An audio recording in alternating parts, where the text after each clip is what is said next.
না,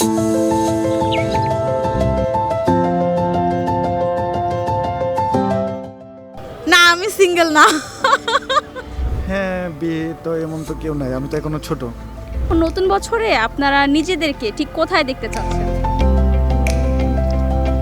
কান্ট্রির বাইরে। পুরনো বছর পেরিয়ে আমরা পা রেখেছি নতুন বছরে। নতুন বছরের শুরু হয় নতুন গল্প দিয়ে। তাই নতুন বছরের সবার আশা ও প্রত্যাশা কেমন তা জানতে আমি আছি আপনাদের সঙ্গে বৃষ্টি রানী দাস।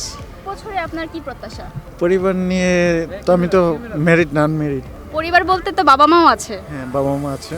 নতুন বছরে নিজের জীবনে কি পরিবর্তন আনতে চান? গার্লফ্রেন্ড নেই, আমার একটা গার্লফ্রেন্ড দরকার। তাহলে তো নতুন বছরে বিয়ে করা উচিত। হ্যাঁ, বিয়ে তো এমন তো কেউ নাই, আমি তো এখনো ছোট। কত বছর বয়স হলে বিয়ে করার উপযুক্ত বলে আপনি নিজেকে মনে করছেন? 30+। নতুন বছর উপলক্ষে আপনি সবার জন্য কি বার্তা দিতে চান? সবার জন্য কি বার্তা দিব? সবাই যেন বেশি বেশি করে প্রেম করে। বছরের শুরুতেই আপনার জন্মদিন, আপনার অনুভূতি কি? আমার অনুভূতি বলতে আমার খুবই ভালো লাগছে যে 2026 জীবন অবাক না করলে কে করবে? 28% মিল্ক ফ্যাটের অবাক করার সাথে ফ্রেশ মিল্ক পাউডার। জীবন অবাক করুক প্রতিদিন। শুরু হয়েছে। 2025 সালের সব জরাজীর্ণতা আমরা ত্যাগ করে এখন নতুন একটা বছর শুরু করছি, আর সেটা আমার জন্মদিন দিয়ে আমি শুরু করছি। সো আমার কাছে খুবই ভালো লাগছে এর অভিজ্ঞতা, এবং আশা করছি যে 2025 সালে আমরা যা যা করতে পারিনি 2026 আমরা সেটা করার চেষ্টা করব। খুবই সিঙ্গেল? না, আমি সিঙ্গেল না। কেমন লাগছে নতুন বছরের আজকে প্রথম দিনটি? প্রথম দিন বলে মনে হচ্ছে না। নর্মাল ডের মতনই। অ্যাডমিশন এক্সাম, এই কারণে খুশি না। নতুন বছরে আপনারা নিজেদেরকে ঠিক কোথায় দেখতে চাচ্ছেন? কান্ট্রির বাইরে।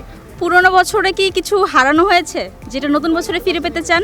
পুরনো বছর গেছে গেছে, আবার ফিরে পেতে যাবো কেন? নতুন কিছু পাবো নতুন কিছু ইনশাআল্লাহ। পাওয়ার আশায় আছি। 2025 তো অনেক খারাপ গেছে, 2025 আর কিছু ব্যাক চাই না। তোমাকে আজকে এত সুন্দর করে কে সাজিয়ে দিয়েছে? আমার আম্মু। কে বেশি আদর করে তোমাকে? আম্মু আর আম্মু। তাহলে দুজনই হয়ে গেলে, যখন একজনের নাম বলো। আব্বু ভালোবাসে আর আম্মু ভালোবাসে। তাহলে কে একটু বেশি ভালোবাসে বলো? আব্বু অনেকখানি ভালোবাসে, আম্মু একটুখানি ভালোবাসে। নতুন বছরে আপনাদের কি আশা? পরিবার নিয়ে আমাদের নতুন বছরে আসা, তাদেরকে একটু সময় দিব, তাদের সাথে গল্প করব, তাদের কথা শুনে চলবো, এরকমই আশা। মানে তারা আমাদের খেয়াল রাখবে, যেইভাবে নিয়ে আসতেছে একটু আমাদেরকে একটু ফ্রিলি থাকতে দিবে, এটাই চাবো। যে তারা তো এখন চায়, সব বাবা মাই চায় তাদেরকে সেফ রাখার জন্য, এর জন্য বেরোতে দিতে চায় না। তারা সাবধানতা বজায় রাখতে চায় যে বাচ্চারা সাবধানে থাকবে, বেরোতে দিতে চায় না আসলে এটাই।